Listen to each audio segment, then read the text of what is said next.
next project is 6-channel petrochemical fire monitoring and control system. When I say petrochemical fire monitoring control station, it's not a simple fire control system which you use in normal industry. This type of plants, petrochemical plants, needs a special arrangement in order to detect the fire. And these type of plants are normally UMS class. UMS stands for unmanned machinery space. Now, and also all the lights and electrical fittings are explosion proof. You cannot fix the ordinary tube lights or bulb or any electrical appliances inside petrochemical plant. Now, one of the arrangements which I am going to explain you what arrangement is made in petrochemical plant is. Let us look at this sketch. Suppose these are the plants. I have shown you 4 plants, 4 sections, 1, 2, 3 and 4. These are the exhaust pipes. No, remember these are not the normal exhaust pipes. These are the tiny small pipes. They are taken out through this one common duct. All the pipes.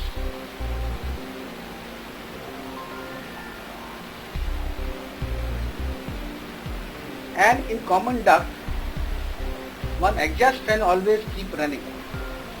So idea is to sample out the air, and smoke sensors are fixed here, and this is outlet. So this exhaust fan will keep running throughout the day and night and keep sucking the air from all the compartments. Now suppose if any of the compartments, you see the smoke is the first condition of a fire. If the smoke is detected first and if it is extinguished, the fire cannot take place. So if any of the smoke sensor get activated, see what happens. I'll show you on the other block diagram. Now normally this complete project is fixed inside a supervisory room. The supervisory room is normally maybe 1 kilometer or maybe 500 yards away from the actual plant. Now you know the actual plant, there are so many dangerous gas which can cause fire with a little spark. So that's the reason we have made this arrangement, or this is the arrangement which is used in petrochemical plant to sample out the air. In case if any of the sensor get activated, the first thing is the respective LED will keep on, will come on, indication will come on along with the siren. A siren will start and the siren will stay on for 30 seconds. But the plant will be switched off immediately the moment it has detected smoke. So if the supervisor is available on the spot, he can go and see himself in protective clothing. But suppose if supervisor is not present, the plant has to take certain action. Now what are these actions are? As it has already shut down the plant, it will start cooling apparatus, maybe sprinkling, and not only it will start sprinkling, it will dial out a telephone number which number has been stored into it. As in normal case, if supervisor would have been there, he will also do the same thing to stop the plant, start sprinkle and inform the boss. And these things are done automatically by this device. If you look at the block diagram, these are the sensor points where all the sensors are fixed up. These sensors are connected to a common microcontroller. It has got a power supply. All the indication are power indication. It has got an auto dialer which is connected with the telephone line, Also the speech circuit where all the messages have been stored, an amplifier and speaker. So, what are the features? The important feature of these plants are, as it is shown here, sounds and fire alarm to attract attention. If the reset switch is not pressed within 30 seconds, the project takes further action. Shut down the plant, start sprinkling and make an emergency call and deliver an emergency message.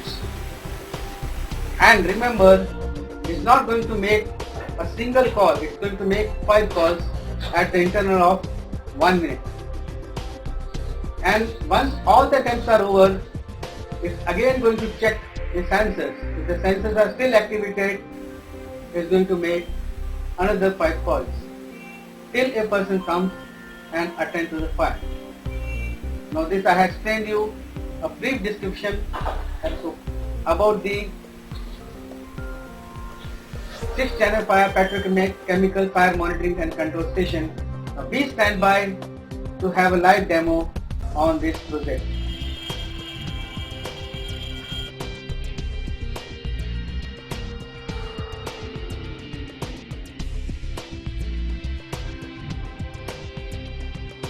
This is our project 6-channel petrochemical fire monitoring and control station. Let me introduce you to the parts. This is our main controller 89C51. This is we are using as a buffer 74LS245. These are all indication LEDs. This green one is power on indication LED. This is a power supply and this is power socket.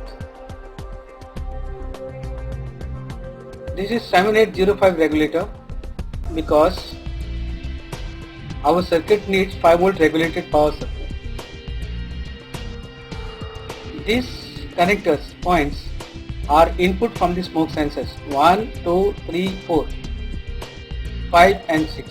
This is dummy, not connected anywhere.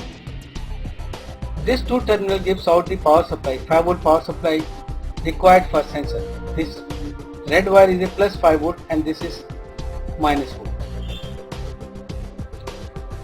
This relay is a sprinkle relay. Output of this relay is available at these 2 terminals. Normally open contacts are connected here.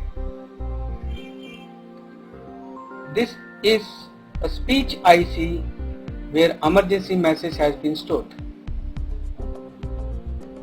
This is LM386 audio amplifier IC. This potentiometer is to adjust the sampling rate of the sound. And this is volume control. This connector is for the speaker output. Speaker is connected here.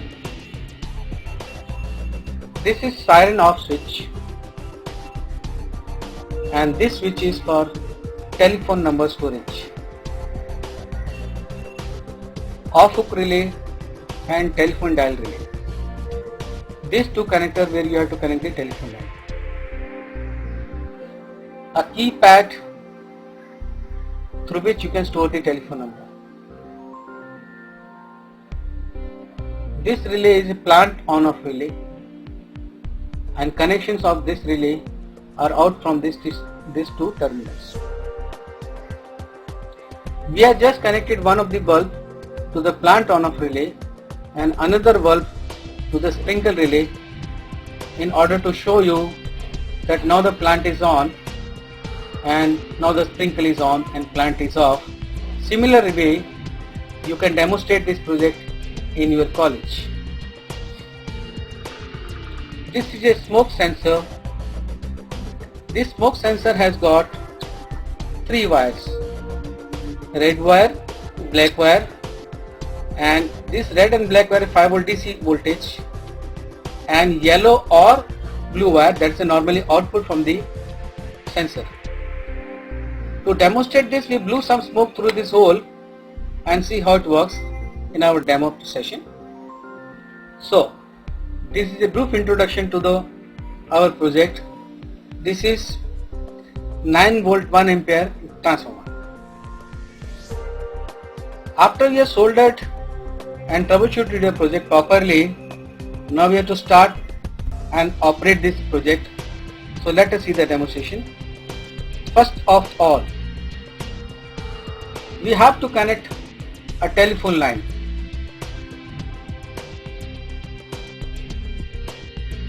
I need to connect the telephone line. Now this is my telephone line parallel to any telephone.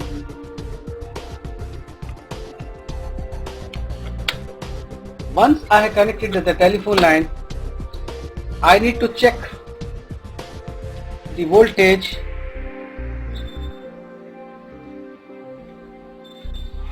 at the telephone terminal between these 2 points, and it should be around 52, 55 or 56 volt. If you see the multimeter is showing 55.5, a DC.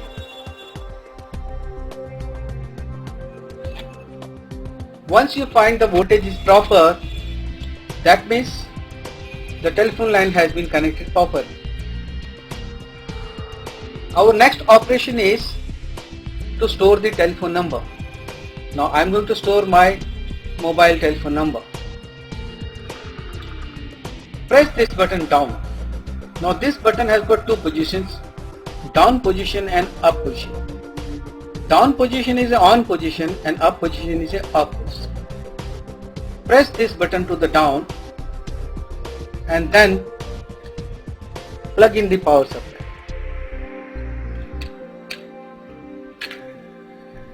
When you plug in the power supply, this green indication LED comes on.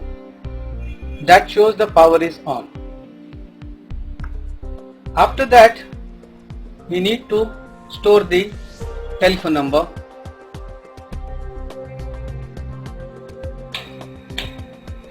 So I am going to store my mobile telephone number.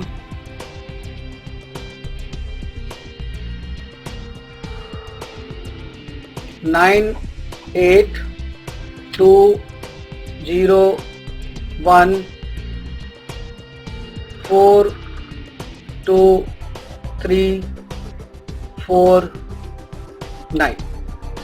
So you must have seen this red LED blinking showing that telephone number has been entered, and once your telephone number has been completed, do not forget to press hash. When you press hash, this last LED glows and that indicates your telephone number has been stored. Now release this button.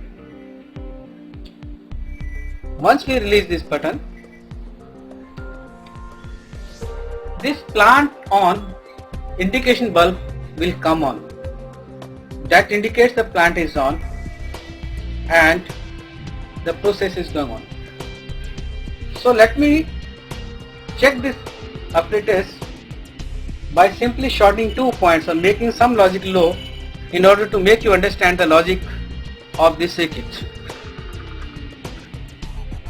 Now as I said,